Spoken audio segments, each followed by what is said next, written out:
آپ کے تعلق سے یا آپ کی سیرت کے تعلق سے ذرا سا بھی کوئی بھی نقطہ اٹھا کر دیکھا جائے،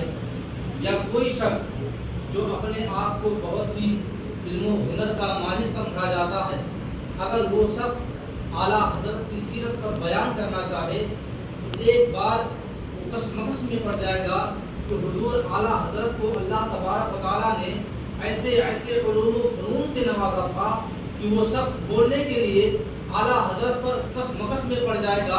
انگشتے برندہ ہو جائے گا کہ آخرکار اعلیٰ حضرت کے کس موضوع پر بیان کیا جائے، کیونکہ اللہ تبارک و تعالیٰ نے اعلیٰ حضرت کو اتنے علوم و فنون عطا کیے تھے کہ لوگ جو بیان کرتے ہیں، جو ایک مقرر ہوتا ہے جس کے اندر بہت ہی بڑی صلاحیت ہوتی ہے، ایک صلاحیت کا حامل ہوتا ہے، وہ بھی جب اعلیٰ حضرت کی سیرت پر بیان کرنے کی کوشش کرتا ہے تو ایک بار چیز سوچنے پر مجبور ہو جاتا ہے کہ اعلیٰ حضرت کی کس علوم و فنون پر بیان کیا جائے، کیونکہ اللہ تبارک و تعالیٰ نے اعلیٰ حضرت کو اتنے علوم و فنون سے نوازا تھا کہ لوگ اگر کہا جائے اعلیٰ حضرت کے بارے میں کہ اعلیٰ حضرت علم کا ایک پہاڑ تھے تو بھی کم ہوگا۔ اعلیٰ حضرت کو اللہ تبارک و تعالیٰ نے اتنے علم و فنون سے نوازا تھا کہ تاریخ گواہ ہے، مورخین لکھتے ہیں کہ اعلیٰ حضرت کو کم و بیش 50 علوم و فنون سے زائد آپ کو علم تھا، لیکن دوبارہ جب اس کے بارے میں تحقیق کی گئی تو پتہ چلا کہ اعلیٰ حضرت کو صرف 50 علوم و فنون نہیں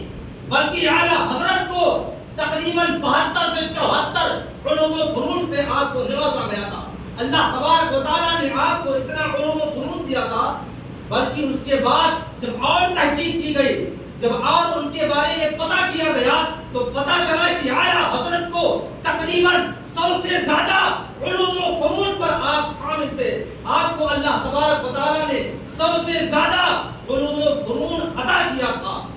لیکن جب اس کے بعد تحقیق کی گئی، اعلیٰ حضرت کے سیرت کے بارے میں لکھا گیا،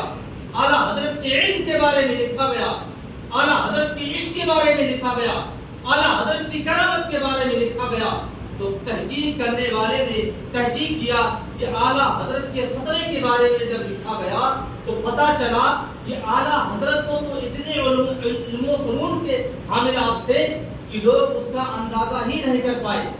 یہ جو تاریخ میں بتایا گیا ہے کہ اعلیٰ حضرت کو تقریباً 100 سے زیادہ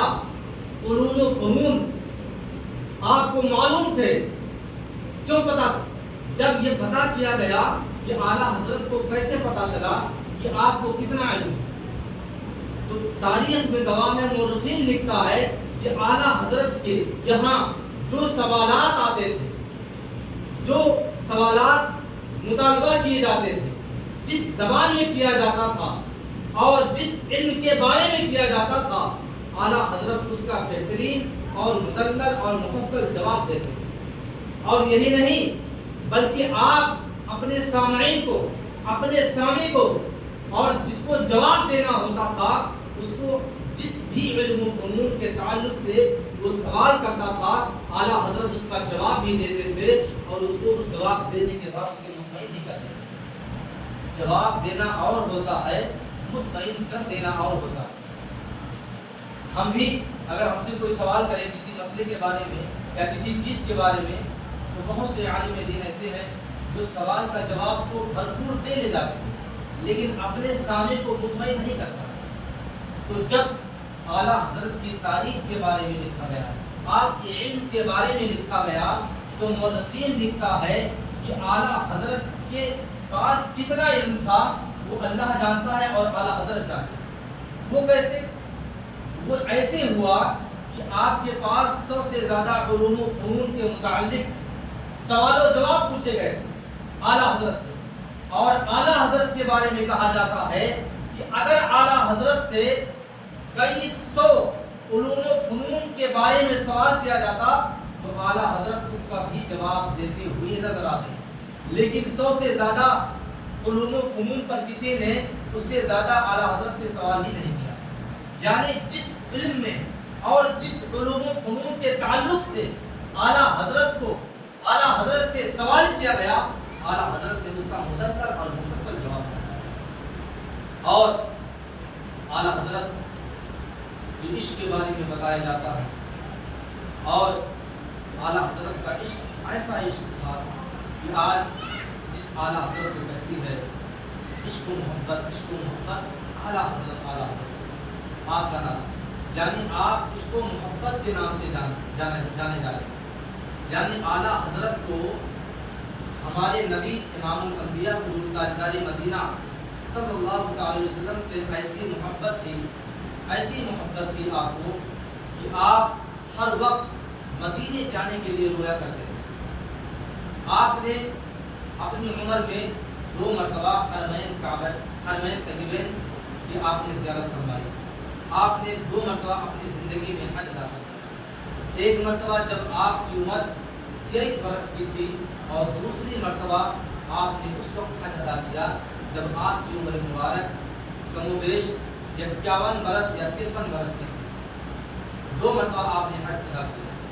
پہلی بار جب آپ نے حج ادا کیا 23 برس کی عمر میں، اس وقت آپ بھی تھے اور آپ کے ساتھ آپ کی والدہ ماجدہ بھی تھی۔ اس وقت اس زمانے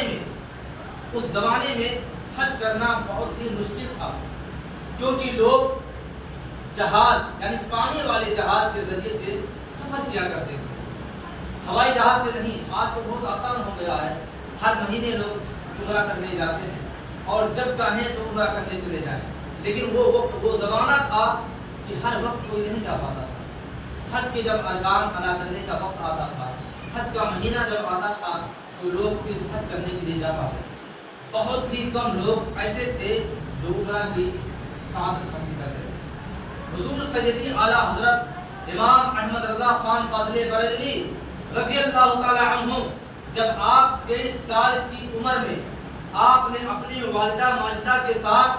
حج ادا کرنے کا ارادہ کیا، تو آپ جب بمبئی شہر کی سرزمین پر پہنچے اور وہاں سے آپ پانی والی جہاز میں سوار ہو گئے، اور پانی والی جہاز جب جدہ کے قریب پہنچنے والی تھی اس وقت سمندر میں طوفان اٹھ گیا سمندر میں، اور جو جہاز کا جو کپتان ہوتا ہے اس نے اعلان کر دیا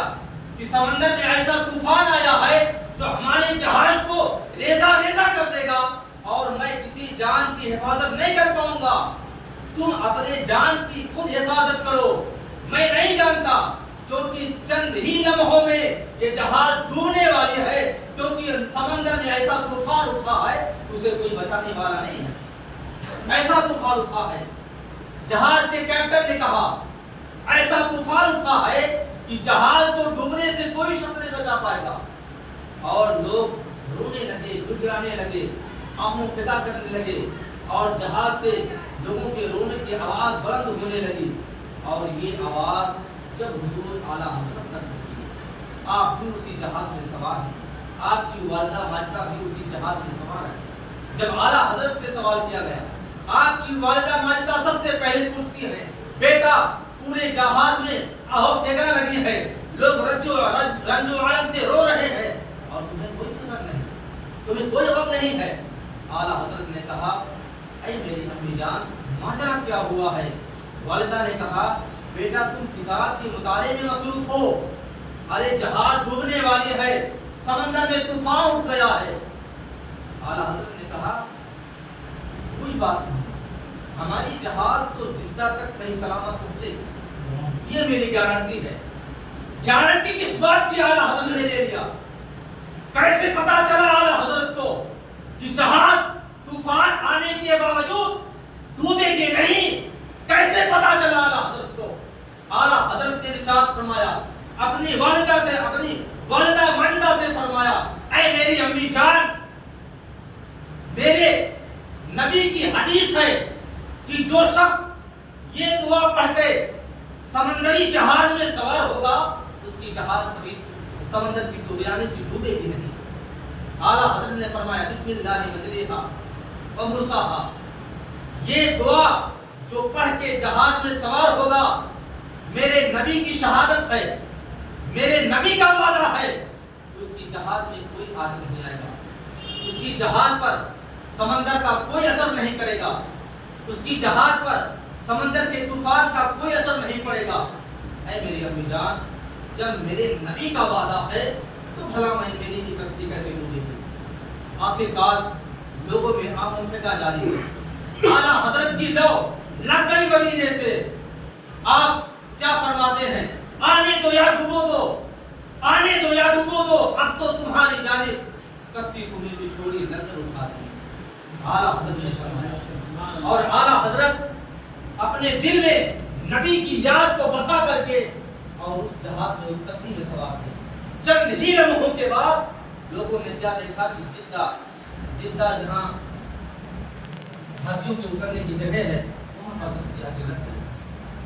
بتانے کا مقصد یہ ہے کہ اعلیٰ حضرت کا ایمان، آپ کا عقیدہ اتنا پختہ تھا، آپ کا توکل علی اللہ اتنا زیادہ تھا کہ آپ نبی اور رسول ہی پر بھروسہ کرتے، کسی ملا، کسی کیپٹن، کسی جہاز پر نہیں، آپ کسی پر بھروسہ نہیں کرتے۔ اعلیٰ حضرت یہ علم کی بات کی ہے، اور اعلیٰ حضرت جب مدینہ المنورہ کی سرزمین پر پہنچتے ہیں، آج تو ہم کتنی بھی کوشش کریں، کتنی بھی منت سماجت کریں، عبادت و ریاضت کریں، لیکن بہت مشکل ہوتا کہ کسی کے خام میں شاید نبی کریم صلی اللہ علیہ وسلم کی زیارت ہو جائے۔ حضور اعلیٰ حضرت ہیں، آپ کا مقام اور مرتبہ دیکھیے۔ اعلیٰ حضرت جب مدینہ المنورہ کی سرزمین پر پہنچتے ہیں، آپ نے لو لگا لی، جس سے گنبد خضرا سے لو لگا لیا، آپ نے لو لگ گئی آپ کی، اور آپ بیٹھ گئے۔ آپ نے وعدہ کر لیا کہ خوابوں میں تو بہت بار زیارت ہوئی، ایک بار کھلی آنکھوں سے زیارت ہو جائے، نبی کی زیارت ہو جائے۔ آپ ایک دن ایک رات پورے مدینہ المنورہ کی جالی سے چپکے پڑے رہے۔ اعلیٰ حضرت نہ دن میں سویا، نہ رات میں سویا۔ آپ کا مقصد کیا تھا؟ آپ کی مراد کیا تھی؟ کہ میں اس مصطفیٰ کی اور اس نبی کی زیارت کروں اپنے کھلی ہوئی آنکھوں سے۔ خام میں تو کئی بار زیارت ہوئی ہے، لیکن کھلی آنکھوں سے زیارت کروں۔ آپ ایک دن ایک رات پوری رات گزارتے، زیارت نہیں ہوئی۔ دوسرا دن دوسری رات بھی آئی، پھر بھی زیارت نہیں ہوئی۔ تیسرا دن تیسری رات بھی آئی، نہیں زیارت ہوئی۔ لیکن آپ کے ساتھ آپ کے خلیفہ بھی تھے،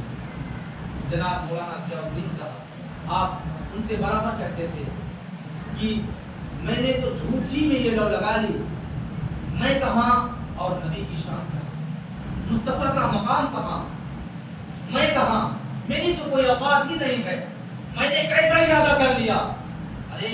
اعلیٰ حضرت تیری آنکھوں میں تو طاقت نہیں کہ تو نبی کی زیارت کر لے جائے۔ آپ نے لو لگا لی، اور لو لگانے کے بعد آپ نے اپنے اس خلیفہ سے کہا، ضیاء الدین سے کہا، وہ دیکھو یمن کا بادشاہ رہا ہے، اس کی کوئی اہمیت نہیں ہے۔ وہ دیکھو فلاں ملک کا بادشاہ رہا ہے، اس کی کوئی اہمیت نہیں ہے۔ وہ سوئے لال آزاد پھرتے ہیں، تیرے دن اے بہار پھرتے ہیں، اور اے غافل وہ جگہ ہے جہاں، اے غافل وہ جگہ ہے جہاں آنچ جاتے ہیں، جار پھرتے ہیں۔ اور اعلیٰ حضرت عظیم البرکت رضوان اللہ تعالیٰ علیہ مجمعین نے آخری شعر میں اپنے جو ارشاد فرمایا، آپ کے